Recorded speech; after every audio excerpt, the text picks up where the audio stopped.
লাড্ডুতে ওষুধ মেশানো। মেঘার বিরুদ্ধে প্রমাণ জোগাড় করবে কুসুম।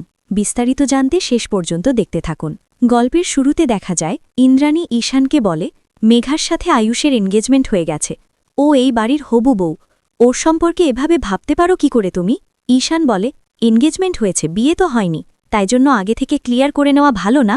কুসুম বলে ঈশান সাহেব আপনি চুপ করুন। ঈশান বলে জাদুঘর আমাকে বলতে দাও প্লিজ। ভাইদা না বুঝুক, মা তো বুঝবে। কেন ঈশান, এই কথাটা কেন বললে যে আমি আয়ুষের জন্য পারফেক্ট নই? আমার মধ্যে কি কম আছে? ঈশান বলে অনেক কিছু, আমি সেগুলো নিয়ে কথা বলতে চাই না। আমি শুধু জানি ভাইদার সাথে তোমার বিয়ে হওয়া ঠিক না, কারণ ভাইদা তোমাকে ভালোবাসে না। শুধুমাত্র মায়ের কথা রাখতে ভাই তোমাকে বিয়ে করছে। ওর পছন্দ অপছন্দ জানে, সে বলতেই আয়ুষ বলে চুপ কর। ঈশান বলে ভাইদা আমার কথা শোন, তুইও জানিস আমি ঠিক বলছি, তাই চিৎকার করে লাভ নেই। এই কথাটাই আমি কালকে রাতে তোকে বোঝাতে গিয়েছিলাম, আর তুই আমার গায়েই হাত দিয়েছিস। মা, আমি এই কথাটাই কালকে বোঝাতে গিয়েছিলাম। মা, তুমি তো মা, তুমি ওর জীবনটা নষ্ট হতে দিও না। মা, ভাইদা মেঘাকে না কুসুমকে ভালোবাসে, কুসুমের সাথে সবথেকে বেশি খুশি থাকবে ও। তখনই ইন্দ্রাণী গাঙ্গুলি ঈশানকে থাপ্পড় মারে। তখন ঈশানকে ইন্দ্রাণী গাঙ্গুলি বলে ঈশান, গালে হাত দিয়ে দাঁড়িয়ে আছো কেন? ঈশান মনে মনে বলে তার মানে এতক্ষণ এইসব আমার ভাবনা ছিল। মীনাক্ষী বলে ঈশান বল, তোদের মধ্যে কালকে ঝগড়া হয়েছিল? আয়ুষ বলে হ্যাঁ মা, আমাদের কালকে ঝগড়া হয়েছিল। ঈশান বলে ঝগড়া তো হয়েছিল, মারপিট করা বাকি ছিল। মীনাক্ষী বলে আমি ঠিক বলেছিলাম। তখন আয়ুষ আর ঈশান দুজন হেসে দুজনকে জড়িয়ে ধরে। আয়ুষ বলে আমরা এতক্ষণ নাটক করছিলাম, তা কুসুম আমাদের নাটক কেমন হয়েছে? আয়ুষ বলে আচ্ছা মা, তোমার মনে হয় আমরা ঝগড়া করতে পারি? মেঘা মনে মনে বলে কেসটা কি হলো, যেটা ভেবেছিলাম সেটা হলো না। আয়ুষ ইন্দ্রাণীকে বলে মা, আমরা যে ঝগড়া করেছি সেটা তোমাকে কে বলেছে? মীনাক্ষী বলে আমি বলেছি, একজন থেকে শুনে, কিন্তু আসল কথা হলো তোদের মধ্যে ঝগড়া হয়েছে, কিন্তু তোরা এখন মানতে চাইছিস না। ঈশান বলে আমাদের মাঝে একটুও ঝগড়া হয়নি, তুমি যদি ভাবো ঝগড়া হয়েছে তাহলে ভাবো, কে মানা করেছে? আয়ুষ বলে আসলে মা, আমি আর ঈশান মিলে তোমাদের সাথে একটা প্র্যাঙ্ক করছিলাম। ইন্দ্রাণী বলে আমি তো বলেছি আমার দুই ছেলের মধ্যে ঝগড়া হতে পারে না। তোকে আজ বলতে হবে ছোট, তোকে কে বলেছে কথাটা? মেঘা বলে আরে মনি ছাড়ো না, যে বলেছে সে তো ভুল প্রমাণিত হয়েছে, আর আয়ুষ আর ঈশানের মধ্যে ঝগড়া হয়নি সেটা ইম্পর্টেন্ট কথা। কুসুম মনে মনে বলে মেঘা ম্যাডাম, আপনি যতই ঈশান সাহেব আর ছোট সাহেবের মধ্যে প্রাচীর তুলতে চান না কেন, আপনি কিছুতেই এটা পারবেন না। ইন্দ্রাণী বলে যাক, যে যার নিজের কাজে যাও তো। ইন্দ্রাণী বলে দাঁড়া ছোট, তুই কোথায় যাচ্ছিস আবার? তুই আয়ুষ আর ঈশানের নামে বানিয়ে বানিয়ে বলছিস? যে মুখে তুই আয়ুষ আর ঈশানের নামে মিথ্যে বলেছিস, সে মুখটা আগামী ২৪ ঘণ্টা বন্ধ রাখবি, একটাও কথা বলবি না, মনে থাকবে? ঈশান আয়ুষকে বলে ইনাফ ভাইদা, মা ভেতরে ছিল বলে আর নাটক করতে পারছি না। আয়ুষ বলে আমি মাকে সত্যিটা বলিনি ঠিকই, কিন্তু সেটা তোর জন্য না, মা কষ্ট পাবে বলে। তখন কুসুম সেখানে এসে বলে বাহ, আপনারা দুজন আবার ঝগড়া করছেন, আমি না আজকে থেকে আপনাদের আর কিচ্ছু বলবো না, আপনারা যা খুশি তাই করুন। আয়ুষ বলে কুসুম, আমি শুরু করিনি, ঈশান শুরু করেছে, আমার মনে হয় মাকে সত্যিটা বলে দিলেই ভালো হতো।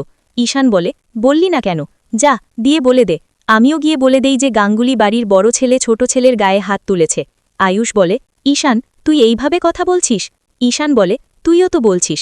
কুসুম বলে ছি ছি, বাচ্চাদের মতো ঝগড়া করতে আপনাদের একটুও খারাপ লাগে না? আপনারা জানেন না কোথায় থামতে হয়? কুসুম লাঠি এনে দিয়ে বলে ঝগড়াতে তো আপনারা অনেক ভালো পারেন, এখন মারামারিও শুরু করে দিন, লজ্জা পাচ্ছেন কেন? তারপর দুজন কাজ আছে বলে চলে যায়। কুসুম বলে এদের ঝগড়া আমি এবার কি করে ঠিক করব? রান্নাঘরে কুসুমকে অনুশ্রী বলছে কুসুম, ওরা দুজন তো দুজনের সাথে কথাই বলছে না, ওদের ঝামেলা যে কবে মিটবে কে জানে। কুসুম তুমি জানো রাতে ওরা দুই ভাই কিছু খায়নি, এরকমটা চলতে থাকলে মনি সব জেনে যাবে। কুসুম বলে তাহলে তো সর্বনাশ হয়ে যাবে।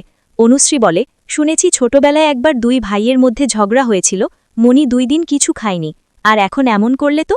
তখন কুসুম বলে কিছু হবে না, এই দুই ভাইয়ের মধ্যে ঝামেলা মেটাবো আমরা, আমার কাছে একটা উপায় আছে। অনুশ্রী বলে কুসুম তুমি শিওর এতে ঝামেলা মিটবে? কুসুম বলে হ্যাঁ মিটবে। পরের দিন সকালে অনুশ্রী আয়ুষকে বলে ভাইদা, আমি তোমাকে কিছু বলতে চাই ঈশানের ব্যাপারে। আয়ুষ বলে আমি ঈশানের ব্যাপারে কিছু শুনতে চাই না, কিছু বলতে চাই না। অনুশ্রী বলে ভাইদা, কাল রাতে তোমাদের ঝগড়া নিয়ে আমি কিছু বলতে আসিনি, আমি ঈশানকে নিয়ে খুবই বিরক্ত আর ডিস্টার্ব। ওইদিকে কুসুম ঈশানের কাছে যায়। ঈশান বলে কিছু বলতে চাও জাদুঘর, কি হয়েছে বলো, শুধু আমি ভাইদের ব্যাপারে কিছু শুনতে চাই না। অনুশ্রী আয়ুষকে বলতে থাকে, ঈশান আমাদের সবাইকে এভাবে হার্ট করতে পারে না ভাইদা। ও আমাদের কারো কথা না শুনে ড্রিঙ্কস করেছে।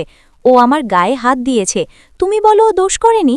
আর আমি ওর স্ত্রী হয়ে এসব কিভাবে সহ্য করব? আয়ুষ বলে, ঈশান এমন ছেলে না অনুশ্রী। ও কথা দিয়ে কথা রাখতে জানে। সব কিছু ও নেশাগ্রস্ত হয়ে করেছে। অনুশ্রী বলে, ভাইদা, ঈশান তো তোমার মতো হতে পারত। তা না হয়েও ড্রিঙ্কস করে আমার গায়ে হাত তোলে। ওর তো ছোট হয়ে উচিত বড় ভাইকে অনুসরণ করে চলা। আমার একদম ভালো লাগে না ভাইদা। আয়ুষ বলে, ও আমার কথা শুনে হয়তো ও কোনো ভুল করে ফেলেছে, কিন্তু ভুল তো আমি করেছি, ও না। ওদিকে কুসুম ঈশানকে বলতে থাকে, ঈশান সাহেব, আমি আপনার আর ছোট সাহেবের ঝগড়ার জন্য আমি আপনার পাশে আছি। ঈশান বলে, তুমি সত্যি আমার পাশে আছি? ছোট সাহেব বড় মানুষ, ওনার আপনাকে বোঝা উচিত ছিল। তা না করে উনি আপনার গায়ে হাত তুলেছে। উনি যা তা করতে পারে না। ছোট সাহেব শুধু শাসন করতে জানে, আর কিছু না। জাদুঘর, তুমি ভুল ভাবছ। ভাইদা তো কতবার আমাকে মায়ের হাত থেকে বাঁচিয়েছে। আমারই ওরমভাবে কথা বলা উচিত হয়নি। আমার ভাইদা কখনো ভুল হতে পারে না। কুসুম বলে, আমা, আপনি তো বলেছিলেন ছোট সাহেব ভুল। এখন আপনি আবার বলছেন ছোট সাহেব ভুল করতে পারে না। ঈশান সাহেব, আপনি একটু ভেবে বলুন, আপনার কোন কথাটা ঠিক? ঈশান বলে, আমারই ভুল। আমার একটু ধৈর্য ধরা উচিত ছিল। তা না করে আমি ভাইদাকে অপমান করেছি, যা নয় তা বলেছি। কুসুম বলে, তাহলে আপনি ভাবুন ঈশান সাহেব, আপনি কি ঝগড়াটা চালিয়ে যাবেন নাকি সবকিছু ঠিকঠাক করে নেবেন? আয়ুষ অনুশ্রীকে বলছে, ঈশান শুধু আমার ভাই নয় অনুশ্রী, ও আমার ছায়া। আমি যদিও দিন ওর কথা শুনে ওকে বুঝাতাম, তাহলে ও হয়তো নিশ্চয়ই আমার কথা শুনত। আমি এটা না করে ওর গায়ে হাত তুললাম। ভুল করেছি অনুশ্রী। আমার এখন একবারে ঈশানের সাথে কথা বলতে হবে। তখন ঈশান সেখানে আসে, ভাইদা বলে জড়িয়ে ধরে। আয়ুষ ঈশানকে সরি বলে। ঈশান বলে, না ভাইদা, সরি তো আমার বলা উচিত। আয়ুষ বলে, আমি তোর গায়ে হাত তুলেছি, সরি। ঈশান বলে, একদম ঠিক করেছিস তুই, কিন্তু বিশ্বাস কর, আমি সেদিন মদ খাইনি। আয়ুষ বলে, আমরা সবাই তোকে ক্ষমা করে দিয়েছি। তোর কি মনে হয় তুই সেদিন ড্রিঙ্ক না করে আসলে কি তোর কথা শুনতাম না? তুই সেদিন নিজের হুঁশে ছিলি না, তুই অনুশ্রীর গায়ে হাত তুলছিস। এটা দেখে আমার মাথা ঠিক ছিল না। আমি তোর গায়ে হাত তুলেছি, এরপরও তুই বলছিস তুই ড্রিঙ্ক করিসনি। অনুশ্রী বলে, ঈশান, সেদিন কিন্তু তুমি হুঁশে ছিলে না। তুমি কি করেছ তোমার সেটা এখনও মনে পড়ছে না। আর তুমি আমাদের সবাইকে বিশ্বাস করাতে চেয়েছ তুমি ড্রিঙ্কস করনি। কুসুম বলে, আমরা সবাই দেখেছি ঈশান সাহেব। ঈশান বলে, আমি জানি না আমি তোমাদের কিভাবে বিশ্বাস করাবো। আমি অনুশ্রীকে অনেক ভালোবাসি। ওকে বিয়ে করার জন্য কি না কি করেছি।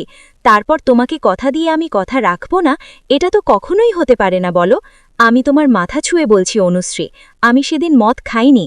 অনুশ্রী বলে, আমি জানি ঈশান, তুমি মদ খাওনি, আর আমাকে ছুঁয়ে তুমি মিথ্যে বলবে না।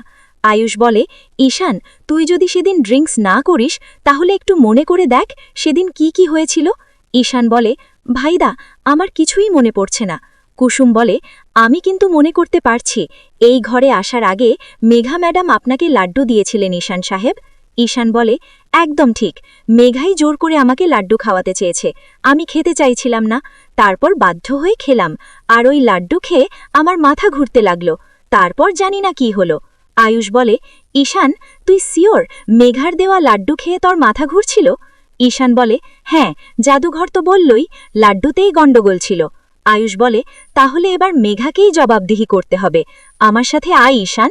আয়ুষ মেঘাকে বলে, আমি তোমাকে কিছু প্রশ্ন করব, আমি চাই তুমি সেগুলো সঠিক উত্তর দাও। মেঘা বলে, হ্যাঁ, জিজ্ঞেস কর, উত্তর দিব। আয়ুষ বলে, তুমি ঈশানকে লাড্ডু খাইয়েছিলে? মেঘা বলে, হ্যাঁ, আমি মন্দিরে গিয়েছিলাম, সেখান থেকে প্রসাদী লাড্ডু ওকে খাইয়েছিলাম। কুসুমের সামনে ঈশানকে লাড্ডু খাইয়েছিলাম। কি হলো কুসুম, বলো। আয়ুষ বলে, কুসুম আমাকে যা বলার বলেছে। মেঘা, ওই লাড্ডু খেয়ে ঈশানের নেশা হয়েছিল, সেটা হলো কি করে? মেঘা বলে, কি বলছো তুমি? কুসুম বলে, ছোট সাহেব ঠিক বলছে মেঘা ম্যাডাম, আপনি ঈশান সাহেবকে লাড্ডু দিয়েছিলেন, সেটা খেয়ে উনি অসুস্থ বোধ করছিলেন। মেঘা বলে, কুসুম, তুমি কিন্তু আমাকে দোষারোপ করতে পারো না, তুমি ভুলে যেও না আমি কে। কুসুম বলে, আপনি যেই হন না কেন, কেউ যদি ঈশান সাহেবের ক্ষতি করতে চায় আমি তাহলে মেনে নেব না। মেঘা বলে, আমি সবার জন্য যে লাড্ডু এনেছি ঈশানকে আমি সেই লাড্ডুই খাইয়েছি। আমি তো ওকে আলাদা লাড্ডু খাওয়াইনি, আমি তো কাকিমণিকেও লাড্ডু দিয়েছি। কাকিমণি বলে, আমি লাড্ডু খেয়েছি, আমার তো কিছু হয়নি। ঈশান বলে, আমি লাড্ডু খেয়েছি, লাড্ডুতে কি মিশানো ছিল? মেঘা বলে, কিছুই মেশানো ছিল না, সবার জন্য যে লাড্ডু এসেছে তুমিও সেই লাড্ডু খেয়েছ, এখন আমাকে সবাই কেন দোষারোপ করছো? অনুশ্রী বলে, মেঘা, তুমি ঈশানকে জোর না করতেই পারতে, তাহলে তোমাকে কেউ ব্লেম দিত না। ঈশান বলে, ঈশান, তুমি যদি এটা মজার ছলে করে থাকো তাহলে এটা আর করো না। তুমি জানো তুমি সবার সামনে আমাকে কতটা অপমান করেছ? আয়ুষ মেঘাকে বলে, আমি তোমার কাছ থেকে এটা এক্সপেক্ট করিনি মেঘা। মেঘা বলে, আজব তো, আমি কিছুই বুঝতে পারছি না, কি হচ্ছে এখানে? ঈশান, আমি তোমার লাড্ডুতে কিছুই মেশাইনি, যদি শরীর খারাপ হয়েও থাকে তাহলে সেটা অন্য কোনো কারণে হতে পারে, আমি কিছু মেশাইনি। কুসুম বলে, আপনি ছাড়া এই কাজটা আর কেউ করেননি, আপনি ঈশান সাহেবের লাড্ডুতে নেশার ওষুধ মিশিয়ে দিয়েছেন। মেঘা বলে, কুসুম, তুমি এই বাড়ির কাজের লোক হয়ে গাঙ্গুলি বাড়ির বড় বউয়ের ওপর ব্লেম দিচ্ছ, আর আয়ুষ, তুমি ওর কথা মানছ, ওর কথা বিশ্বাস করছ। আমি তোমার হবু স্ত্রী, আমার কথা বিশ্বাস করা উচিত, ওর নয়। আচ্ছা আয়ুষ, তুমি যার কথা শুনে আমাকে কাঠগড়ায় দাঁড় করাচ্ছ, তুমি কি তার সত্যিটা জানো? অনুশ্রী বলে, কুসুম, এর আবার কোন সত্যি? ঈশান বলে, যা বলবে বলে দাও না, কি এটা নিয়েও হেয়ালি করবে? আয়ুষ বলে, মেঘা, পরিষ্কার করে বলবে কি বলতে চাও? মেঘা বলে, বেশ, বলছি। মন্দির থেকে লাড্ডু এনেছিলাম আমি সবার জন্যে, কিন্তু সেই লাড্ডু ঈশানকে খাইয়েছে কুসুম, তাহলে তুমি কিছু মেশাওনি তো? ঈশান বলে, কেন? জাদুঘর আমাকে নেশা করা ওষুধ দেবে? একটা সময় ছিল যখন আমি অনেক নেশাগ্রস্ত ছিলাম, আর সেখান থেকে আমাকে বের করে এনেছে জাদুঘর। আমাকে যে ওই দুনিয়া থেকে বের করে এনেছে সে আমাকে নেশার ওষুধ দেবে?